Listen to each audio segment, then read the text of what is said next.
May bago na namang bansag si LBJ.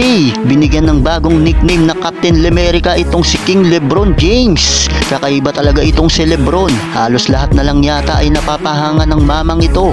Well, sa kabilang banda ay pinatunayan naman ng Team USA sa kupunan ng South Sudan kung bakit sila ang top contender team ngayon dito sa Men's Basketball FIBA Paris Olympics. Matapos nilang pataubin kanina ang South Sudan sa kanilang naging tapatan. Kakaibang paglalaro nga ang pinakita kanina ng Team USA kumpara sa una nilang paghaharap noong tune-up game nila. Samantala, tulad ng ipinangako ni Steve Kerr, ay nakapaglaro na rin itong si Jason Tatum. Well, first up pa nga lang mga idol, ay solidong opensa kagad ang ipinamalas ng Team USA. Solido din ang kanilang depensa, kaya naman hirap ang South Sudan na makagawa ng puntos. Isa rin sa nagpahirap sa South Sudan ay ang maganda rin na iambag na opensa ng second unit ng Team USA.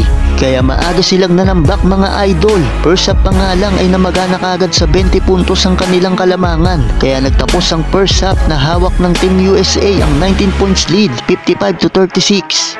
Entering the second half ay tuloy pa rin sa pananalasa ang Team USA kung saan ay dominado pa rin nila ang laban. Bagamat nakakasagot ang South Sudan sa opensa, ay hirap naman sila mapababa ang malaking kalamangan ng USA mga idol. Umabot pa nga sa higit 20 ang hinahabol ng South Sudan. Hindi naman mapigilan si LBJ na minamanilang ang depensa ng kalaban.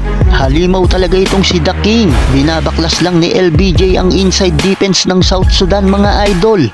Well, hanggang sa magtapos nga ang laban ay hindi na naibaba pa ng South Sudan ang malaking kalamangan ng Team USA. Kahit pinilit pa naman nilang pumalag ay hindi na rin nila kinaya. Kaya sa uli nakuha pa rin ng Team USA ang panalo. Final score 103-86. Pinangunahan ni Bam Adebayo ang Team USA na nagtala ng 18 points, 7 rebounds with 2 blocks. Sinundan ng 14 points, 2 rebounds, 3 assists ni KD.